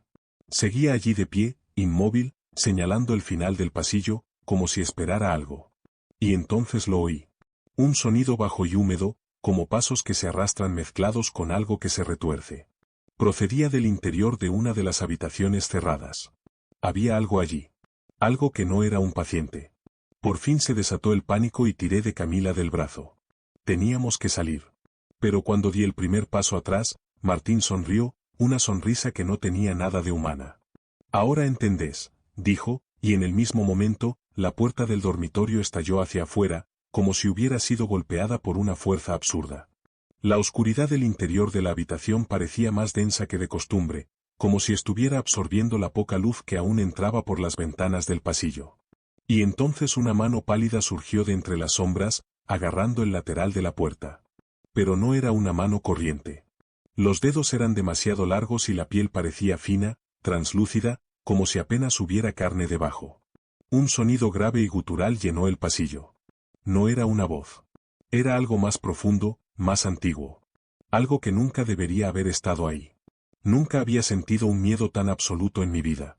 Todo mi cuerpo me gritaba que corriera, pero mis pies parecían pegados al suelo. Camila empezó a tirar desesperadamente de mi brazo, susurrando mi nombre, pero apenas podía oírla. Todo lo que existía en ese momento era esa cosa que salía de la habitación. La criatura, porque definitivamente ya no era humana, salió arrastrándose, moviéndose erráticamente, como si se estuviera acostumbrando a su propio cuerpo. Su piel pálida parpadeaba con cada movimiento, y cuando por fin levantó la cabeza hacia nosotros, lo vi. Los ojos eran completamente negros, como agujeros interminables, y la boca parecía cosida con hilos muy finos, como si alguien hubiera intentado sellarla. Pero lo peor era la sensación que emanaba de ella. Un frío terrible, como si toda la vida estuviera siendo drenada del aire que la rodeaba. Eso fue lo que finalmente me sacó de mi trance.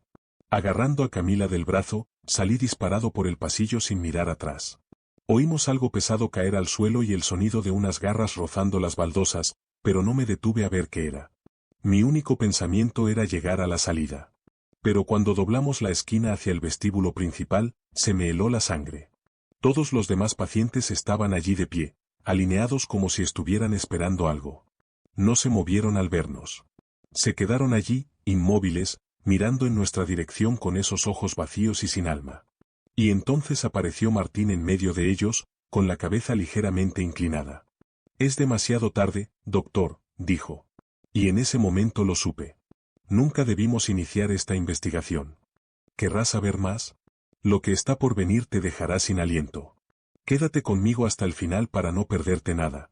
Esto ocurrió hace unos años, cuando aún me estaba estableciendo como cirujano ortopédico en un hospital privado de Valparaíso, Chile. Siempre me había gustado mi trabajo, a pesar de las largas jornadas y la presión constante. Entonces tenía 34 años, vivía solo en un piso pequeño y llevaba una vida bastante rutinaria, guardias, consultas y, cuando me quedaba tiempo, un intento fallido de vida social. Mi trabajo incluía muchos casos complejos, pero nada me preparó para lo que viví con una paciente en particular, una mujer llamada Elena. Al principio, parecía un caso más de dolor crónico sin explicación aparente. Era delgada, con el pelo rubio apagado y una mirada que siempre parecía al borde de las lágrimas. Durante su primera consulta, dijo que tenía un dolor insoportable en las articulaciones, pero las pruebas no mostraron nada. Era habitual en estos casos que el dolor tuviera un origen psicosomático, pero había algo en ella que me molestaba, algo a lo que no podía poner nombre. Al principio, intenté tratar a Elena como a cualquier otro paciente. Le hice pruebas, le receté medicamentos y le propuse fisioterapia. Pero siempre volvía, semana tras semana, con una mirada cada vez más desesperada. Empecé a darme cuenta de que no solo hacía caso omiso de mis recomendaciones, sino que parecía utilizar sus citas como excusa para hablar de mí. Me hacía preguntas personales, intentaba sacar a colación mi vida fuera del hospital. Al principio, pensé que era solo necesidad, tal vez soledad. Pero entonces empezaron los regalos. Primero, cajas de chocolate en la recepción. Luego, un ramo de lirios blancos en la puerta de mi despacho. Cuando pregunté si había sido ella, Elena sonrió de un modo extraño y dijo: «Usted también se merece que le cuiden, doctor». A partir de entonces, las cosas no hicieron más que empeorar. Empezó a esperarme fuera del hospital, cerca del aparcamiento, siempre con la misma sonrisa desconcertante. Una vez incluso la vi al otro lado de la calle mientras hacía la compra, como si me siguiera. Pero lo peor fue cuando empecé a encontrar notas dentro de mi despacho. Pequeños papeles doblados, dejados sobre la mesa o metidos en los bolsillos de mi bata de laboratorio. Sé que te importo. Tenemos algo especial, lo siento. Eres la única que me entiende. Cada mensaje me producía un escalofrío diferente. Nunca había visto a Elena entrar sin permiso, pero de algún modo se las arreglaba para traspasar todas las barreras. Intenté manejar la situación de la forma más profesional posible. En la siguiente cita, le dejé claro que no podía aceptar regalos y que no era apropiado que me esperara fuera del hospital. Se quedó callada un momento, mirándose las manos, y luego sonrió. Lo siento, doctor, es que me siento segura a su lado. Después de aquel día, los regalos cesaron, pero su presencia se intensificó.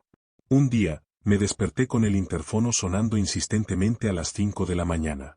Miré por la ventana y allí estaba ella, de pie en medio de la calle, mirando directamente a mi edificio. No tocó el timbre, no me llamó por mi nombre. Me limité a esperar. En ese momento, sentí un escalofrío que me recorrió la espalda. No sabía qué hacer.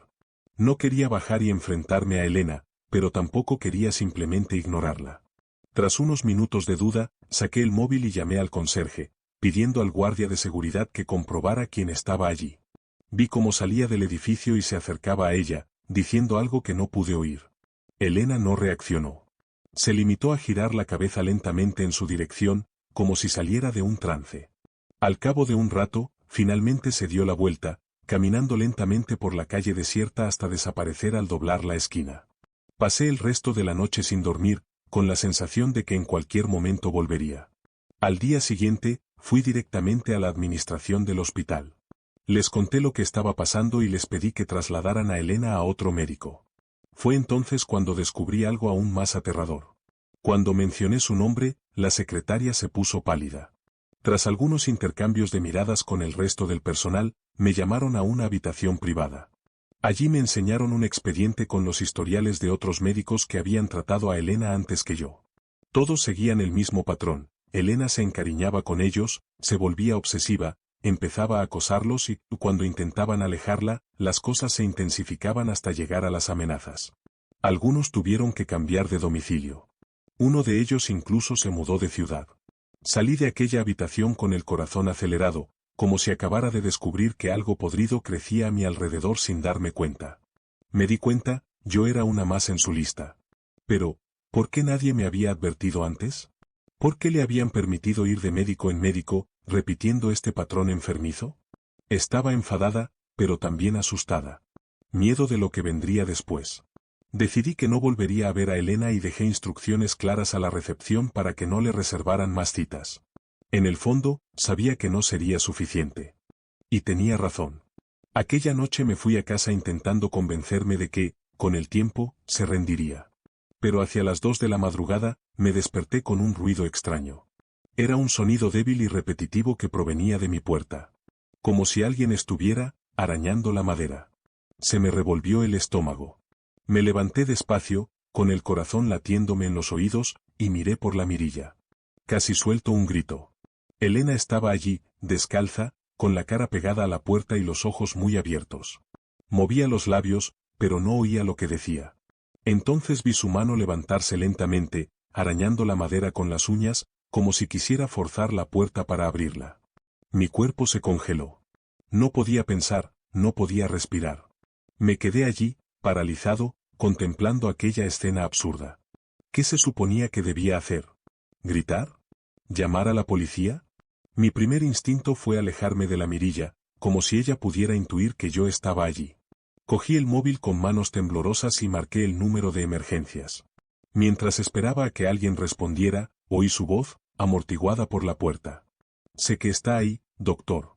Sé que se preocupa por mí. No me dejes, por favor. Su voz temblaba, oscilando entre un dulce susurro y algo más oscuro. Por fin contestó la auxiliar de urgencias, y yo susurré desesperada, explicándole la situación. Los minutos siguientes me parecieron horas. Elena seguía allí de pie, murmurando palabras que yo no entendía, a veces gimoteando, a veces riendo en voz baja. Cuando por fin oí las sirenas a lo lejos, se detuvo. Un silencio desgarrador llenó el pasillo. Esperé a oír sus pasos alejándose, pero nada. Volví a abrir la mirilla. Ya no estaba allí. Cuando llegó la policía, registraron el edificio, pero no encontraron a nadie. Solo un detalle me dejó con un nudo en la garganta: había arañazos profundos en la puerta, y uno de los agentes encontró algo tirado en el suelo del pasillo. Un mechón de pelo rubio, atado con un pequeño lazo rojo. Después de aquella noche, me obsesioné con protegerme. Cambié la cerradura, instalé una cámara en la puerta y empecé a tomar rutas diferentes para ir y volver del hospital. Me pasaba los días mirando por encima del hombro, esperando que Elena apareciera en cualquier momento. Pero no ocurrió nada. Ni rastro de ella en el hospital, ni mensaje, ni regalo. Solo silencio. Durante un tiempo, estuve casi convencido de que se había rendido. Pero entonces algo me hizo darme cuenta de que no estaba tan seguro como pensaba. Una mañana, cuando salía para el trabajo, vi algo en el picaporte de mi puerta. Un pequeño papel doblado.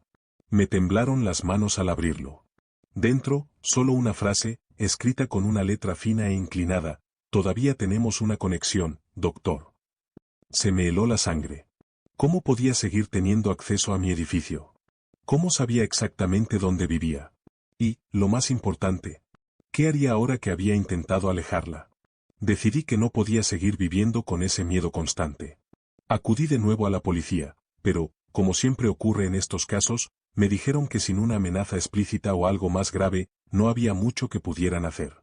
Incluso con su historial, todo lo que podían ofrecer era una medida restrictiva que, al final, no impediría que Elena intentara algo peor.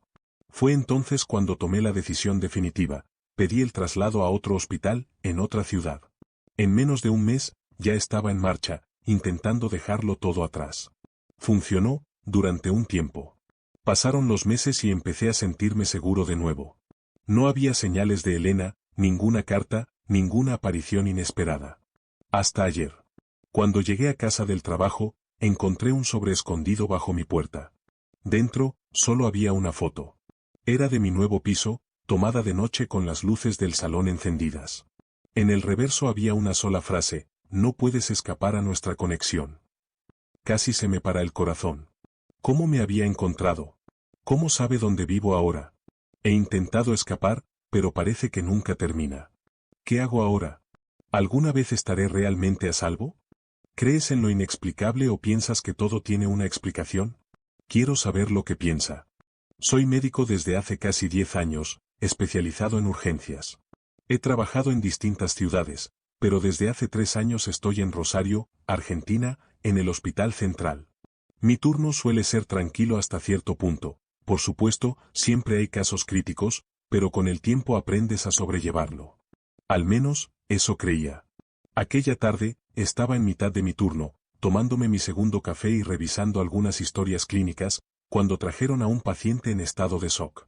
No era nada fuera de lo común, hasta que miré el historial y sentí que se me hundía el estómago. El paciente se llamaba Emiliano Torres. Pero Emiliano había muerto. Yo mismo firmé su certificado de defunción hacía 6 meses. La enfermera empezó a hablarme del caso, diciendo que lo habían encontrado vagando cerca de una carretera, sin identidad, desorientado. Su cuerpo estaba cubierto de marcas extrañas, cortes simétricos, cicatrices finas que parecían hechas con un bisturí y hematomas en lugares sin sentido. Cuando le miré, sentí un escalofrío. No era solo un hombre que se parecía. Era Emiliano. La misma cara, la misma vieja cicatriz en la barbilla, la misma mirada perdida que cuando lo trajeron la noche del accidente. Pero debería estar muerto. Lo que estuviera tendido en aquella camilla no tenía sentido. Mi mente intentó encontrar una explicación lógica. Tal vez fuera un error en el historial médico, una extraña coincidencia. Pero la muerte de Emiliano no era algo que pudiera haber confundido. Llegó aquella noche con múltiples fracturas, un traumatismo craneoencefálico grave y sin signos vitales. Intentamos reanimarlo durante casi 1 hora antes de rendirnos. Recuerdo la cara de su madre, su mirada perdida cuando le di la noticia. Ha ocurrido. Sé que ocurrió. ¿Y cómo estaba ahora? ¿Vivo, pero sin recordar el accidente? Respiré hondo y empecé a examinarle. Su pulso era débil pero estable. Sus ojos se movían rápidamente, como si intentara recordar algo que se le había olvidado. Cuando le pregunté su nombre, respondió vacilante: «Yo, creo que es Emiliano». Me corría el sudor por la cara. Entonces me miró fijamente y dijo algo que hizo que se me parara el corazón. Doctor, le conozco. Usted estaba allí cuando morí. Me aparté instintivamente, como si la camilla se hubiera convertido en algo peligroso. ¿Cómo lo sabía? ¿Cómo podía recordarme en aquella habitación, cuando aquella noche nunca recobró el conocimiento? Tenía la garganta seca, pero intenté mantener la compostura. Le pregunté qué más recordaba, tratando de encontrar algún fallo, algo que indicara que solo se trataba de un delirio. Pero Emiliano seguía hablando, y con cada palabra se me ponía la piel de gallina. Recuerdo voces a mi alrededor. Me llamaban por mi nombre. Alguien me dijo que lo intentara una vez más, pero mi cuerpo no respondía. Y entonces todo se oscureció. Describió, con todo lujo de detalles, lo que ocurrió en aquella sala de urgencias. Detalles que solo el personal médico podía conocer. La forma de la cicatriz en su frente, los números que aparecieron en el monitor del corazón antes de que se reiniciara. Eso no era posible.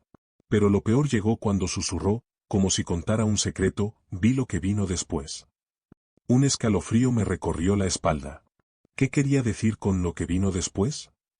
Me incliné un poco más hacia él y Emiliano me miró con expresión extraña, como si intentara encontrar las palabras adecuadas. ¿No era como me lo imaginaba? No era un túnel de luz. No era nada bonito. Su voz vaciló y sus ojos se humedecieron. Quise preguntar más, pero antes de que pudiera, me apretó la muñeca con una fuerza inesperada y murmuró, ¿había alguien allí? Y esa cosa me trajo de vuelta. Su agarre era helado, demasiado firme para alguien en ese estado. Por un segundo, no era solo un paciente sosteniendo mi brazo. Era algo más. Algo que no debería estar ahí. Lo solté en un acto reflejo y di un paso atrás. El monitor cardíaco empezó a acelerarse y Emiliano volvió la cabeza hacia mí, pálido como un cadáver. Está aquí, doctor. Se me heló el cuerpo. No sabía quién era ella. Pero de alguna manera supe que no estaba delirando. La sala de urgencias, normalmente llena de ruido, pasos apresurados, voces, el pitido de los monitores, pareció enmudecer por un momento. Una extraña presión llenaba el aire, como si algo invisible estuviera allí, observándonos. La mirada de Emiliano estaba fija en algún punto detrás de mí, como si estuviera viendo algo que yo no podía ver. Me temblaba toda la piel. No quise darme la vuelta. Sabía que si lo hacía, vería algo. Mis instintos me gritaban que saliera de allí, pero yo era el médico. Tenía que quedarme. Tragué en seco y pregunté con la voz más firme que pude, ¿quién está aquí, Emiliano? Parpadeó un par de veces, como si saliera de un trance, y luego susurró algo que me heló hasta los huesos, ha venido contigo. Se me aceleró el corazón. Aquella noche había venido sola. Fuera lo que fuese, decía que ya estaba conmigo antes incluso de que yo entrara en la habitación. Mi cuerpo se tensó. ¿Qué quería decir con eso? Un temblor involuntario recorrió mis manos, pero traté de ignorarlo. Emiliano cerró los ojos durante unos segundos, como si intentara organizar sus pensamientos. Luego su expresión cambió. Parecía más alerta. Como si estuviera recordando algo. Doctor, usted se llama Martín, ¿no? Se me secó la boca. Sí, era mi nombre. Pero nunca me había presentado. El historial del paciente seguía sobre la mesa auxiliar, sin abrir. No podía haberla leído. ¿Sé más sobre ti? Su voz era más baja ahora, casi un susurro. Perdiste a alguien hace mucho tiempo, ¿verdad? Se me apretó el pecho. Solo había perdido a una persona de verdad, alguien que me perseguía hasta el día de hoy. Mi hermana Camila. Desapareció cuando éramos niños y nunca la encontraron. Eso no lo sabía nadie. Pero Emiliano lo sabía. Y en ese momento, lo supe con certeza, lo que había traído de vuelta a Emiliano, no era algo natural. Sentí un nudo en el estómago. ¿Cómo sabía lo de Camila? No tenía sentido. Nunca hablé de ella, nunca mencioné su nombre a nadie. Incluso de adulta, evitaba buscar respuestas. El silencio era más seguro que enfrentarme a lo que realmente podría haberle ocurrido. Pero ahora, Emiliano, un hombre que debería estar muerto, decía estas cosas como si fueran obvias. Me acerqué a él, con el corazón martilleándome en el pecho. ¿Qué sabes de ella? Mi voz sonó más dura de lo que pretendía, pero necesitaba una respuesta. Respiró hondo y abrió los ojos lentamente, como si estuviera viendo algo que yo no podía ver. Ella también estaba allí, doctor. En el lugar oscuro. Se me heló el cuerpo. Quería creer que estaba delirando, que era el efecto del soco de la desorientación. Pero algo dentro de mí me decía que era verdad. Intentó advertirme de algo, pero no pude entenderlo. Emiliano tragó en seco y luego me miró con expresión inexpresiva. Doctor, usted también va a volver allí. Todo mi cuerpo se puso rígido. ¿Allí atrás? ¿Dónde? La mente de Emiliano parecía al borde del colapso, pero sus ojos decían que creía cada palabra que decía. Antes de que pudiera preguntarle nada, los monitores que le rodeaban empezaron a pitar sin control. Su pulso se disparó y su respiración se volvió irregular. «Me está llamando otra vez», susurró, y entonces su cuerpo se arqueó como si algo lo sacara de sí mismo. Las enfermeras irrumpieron en la habitación y todo era un caos. Hicimos todo lo que pudimos, pero en menos de un minuto, Emiliano estaba muerto. Otra vez. Esta vez, me aseguré de revisarme. Sin pulso. Sin actividad cerebral. Había desaparecido. Pero antes de salir de la habitación, una última cosa me hizo detenerme. En el interior de su brazo, había algo que no había estado allí antes, una marca. Como si alguien le hubiera clavado las uñas en la piel. 3 marcas largas, profundas y oscuras. Tragué saliva y miré a mi alrededor. La habitación estaba vacía, pero sentí que no estaba sola. ¿Qué fue de Emiliano? ¿A dónde fue cuando murió? ¿Qué quería decir con volver allí? Y sobre todo, ¿quién era ella? Todavía no puedo entender lo que pasó esa noche. ¿Por qué volvió Emiliano? ¿Y por qué sabía todo sobre mí y mi hermana? ¿Alguna explicación científica o médica para lo que viví? ¿Qué pasaba realmente en aquella habitación? ¿Cómo sobrevivió a esa primera muerte? ¿Y si ese lugar que mencionó no era solo una alucinación, sino algo real? Ya no sé qué pensar. ¿Has llegado hasta aquí? Entonces eres un auténtico cazador de enigmas. Comenta, no huyo del miedo, para demostrar tu valentía. Me llamo Alejandro, tengo 27 años y soy médico residente. Eso fue hace 3 años, cuando empecé mi primera residencia en un viejo hospital de Guadalajara, México. Estaba emocionado, pero también agotado. Las noches eran largas y la sala donde me asignaron estaba prácticamente vacía. Era un sector aislado destinado a pacientes crónicos, aquellos que llevaban tanto tiempo allí que el mundo parecía haberse olvidado de ellos. Era extraño, porque aunque el hospital siempre estaba lleno, esta sala en particular parecía muerta. Durante las primeras noches, todo parecía normal, aparte de la incómoda sensación de que el aire allí dentro era pesado, como si hubiera estado atrapado durante décadas. Los pacientes eran pocos, en su mayoría ancianos, y todos parecían tener una mirada inexpresiva, casi resignada. Pero entonces empezaron los ruidos. Al principio pensé que todo estaba en mi cabeza, grietas en las paredes, puertas que crujían solas, el sonido de los pasos resonando por el pasillo. Pero el problema era que cada vez que lo comprobaba, el pasillo estaba vacío. Completamente vacío. Intentaba ignorarlo, pero era imposible. Algunas noches, mientras revisaba historiales médicos o administraba medicación, oía a alguien susurrando en el pasillo. No eran palabras claras, solo murmullos bajos, casi como un zumbido lejano. Una vez, vi una sombra que se movía en el ángulo de mi visión. Me volví rápidamente, pero solo encontré el pasillo iluminado por aquella fría luz de hospital, parpadeando ligeramente como si hubiera pasado algo. A partir de aquella noche, empecé a preguntar a los pacientes si habían oído o visto algo extraño. Pensé que se iban a reír de mí, pero su reacción me hizo sentir peor. Un señor, de piel manchada y ojos hundidos, se limitó a sacudir la cabeza y decir, «Usted también lo ve, ¿verdad?». Se negó a seguir hablando. Los demás pacientes también parecían incómodos con el tema, miraban hacia otro lado o se limitaban a decirme que no prestara atención. Pero una mujer, la señora Clara, que llevaba años allí, me cogió del brazo y me susurró, «Caminan de noche. Siempre lo han hecho». Le pregunté quiénes eran, pero cerró la boca, como si tuviera miedo de decirlo en voz alta. Después de aquello, empecé a darme cuenta de que los médicos más mayores evitaban esa sala de madrugada. Y cuando pregunté por ello, uno de ellos se limitó a reírse nerviosamente y dijo, «Yo que usted, no me quedaría aquí sola después de las 2 de la mañana». Esa noche decidí probarlo. Pasadas las 2 de la madrugada, me quedé en la sala de enfermeras, con las luces apagadas, observando. Todo el hospital estaba en silencio, salvo los sonidos normales, el pitido lejano de un monitor cardíaco, el ronquido bajo de un paciente. Pero entonces, hacia las 2:30 de la madrugada, oí el ruido de unos pasos. No eran ligeros, como los de una enfermera o un paciente caminando despacio. Eran pesados, arrastrados, como si alguien descalzo caminara por el pasillo. Mi corazón empezó a latir con fuerza. Me levanté despacio, intentando asomarme sin llamar la atención, y fue entonces cuando lo vi. Al final del pasillo, una silueta oscura permanecía inmóvil. Alta, inmóvil, como si me observara. ¿Cuál era el problema? El pasillo terminaba en una pared. Allí no había ninguna puerta, ningún lugar por el que pudiera haber salido aquella cosa. El aire se volvió denso, pesado, y sentí un escalofrío que me recorría la espalda. Parpadeé y la silueta ya no estaba allí. Pero el sonido de los pasos continuaba, acercándose. Sentí que una desesperación irracional se apoderaba de mí y me marché sin mirar atrás. A la mañana siguiente, intenté convencerme de que era el cansancio, un truco de mi mente agotada.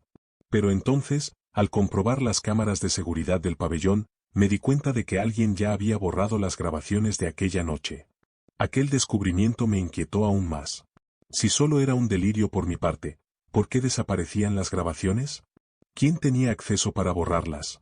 Me pasé todo el día dándole vueltas al asunto, y cuando se lo comenté a una de las enfermeras más mayores, se me quedó mirando un momento, como si estuviera decidiendo si valía la pena decir algo, y luego me dijo en voz baja, no intentes entenderlo. Limítate a hacer tu trabajo y no hagas demasiadas preguntas. Me dio un escalofrío. Parecía más una advertencia que un consejo. Pero soy testaruda. Así que la noche siguiente volví a la sala decidido a averiguar algo más. Fue la peor decisión de mi vida. Poco después de las 2 de la madrugada, mientras hacía mi ronda, vi que la puerta de la habitación 23 estaba entreabierta. Ese detalle me hizo reflexionar. Esa habitación había estado vacía desde que llegué, y estaba completamente seguro de que la había cerrado con llave al principio del turno. Pero ahora la puerta estaba allí, balanceándose ligeramente, como si acabaran de empujarla para abrirla. Mi instinto me decía que me fuera, pero necesitaba ver. Con la linterna del móvil en la mano, empujé la puerta lentamente. La habitación estaba fría. Muy fría. Había un olor extraño en el aire, una mezcla de éter y algo podrido. ¿Pero qué era peor? La cama, que debería estar vacía, ahora estaba ocupada. La sábana estaba subida hasta el pecho de alguien. No podía ver la cara, solo el contorno de un cuerpo delgado e inmóvil. El monitor cardíaco junto a la cama estaba apagado y no había ningún historial médico colgado. Aquel paciente no existía. El corazón me latía con fuerza en el pecho, pero seguía acercándome. ¿Quizá se trataba de un error de enfermería? ¿Quizá habían ingresado a alguien en el último momento y nadie me lo había dicho? Tragué saliva y toqué el hombro de la persona. Estaba frío. La piel era dura y fría como el mármol. Se me revolvió el estómago y empecé a retirar la sábana lentamente, temblando. Entonces un sonido me paralizó. Un chasquido seco, como si una articulación ósea se hubiera movido después de permanecer inmóvil durante mucho tiempo. El cuerpo sobre la cama se estremeció, los dedos esqueléticos se flexionaron, antes de que pudiera reaccionar, la cabeza giró hacia mí en un movimiento imposible, chasqueándose de un modo enfermizo. Tenía la cara hundida, la piel seca, los ojos completamente blancos. Y entonces abrió la boca, no para gritar, sino para reír. Un sonido bajo y ronco, como si saliera del interior de un pozo. Nunca en mi vida había sentido un miedo tan visceral. Grité y salí corriendo de la habitación, chocando con la puerta y casi cayéndome.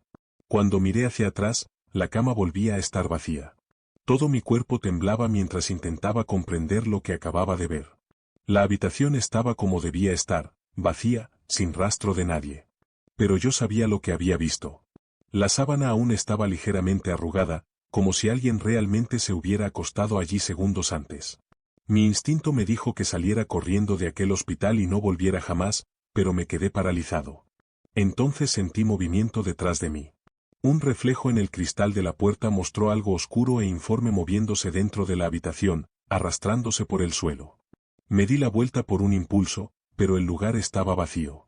Salí de allí tambaleándome, con el corazón acelerado. Cuando llegué a la enfermería, una de las enfermeras me miró con extrañeza. «Estás pálida», me dijo. No pude responder. Me senté e intenté controlar la respiración. Al cabo de unos minutos, me armé de valor y pregunté, «¿Esa habitación, ¿Ha estado ocupada recientemente? Se detuvo, me miró un momento y luego negó con la cabeza. ¿Esa habitación? No, doctor. No la utilizamos desde el año pasado. El último paciente que estuvo allí murió horriblemente.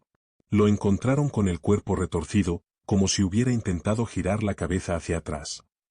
Después de aquella noche, me negué a volver sola a la sala de aislamiento. Siempre encontraba una excusa para cambiar de turno o para acercarme a otros residentes. Pero lo cierto es que directamente no me ocurrió nada más. Lo que me hizo estar segura de que no era un delirio fue lo que ocurrió unas semanas después. Un nuevo residente llegó al hospital, sin saber nada, fue asignado a esa sala. En su segunda noche, pidió el traslado.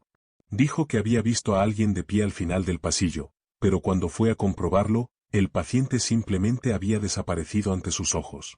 Cuando se lo contó a los demás médicos, nadie pareció sorprenderse.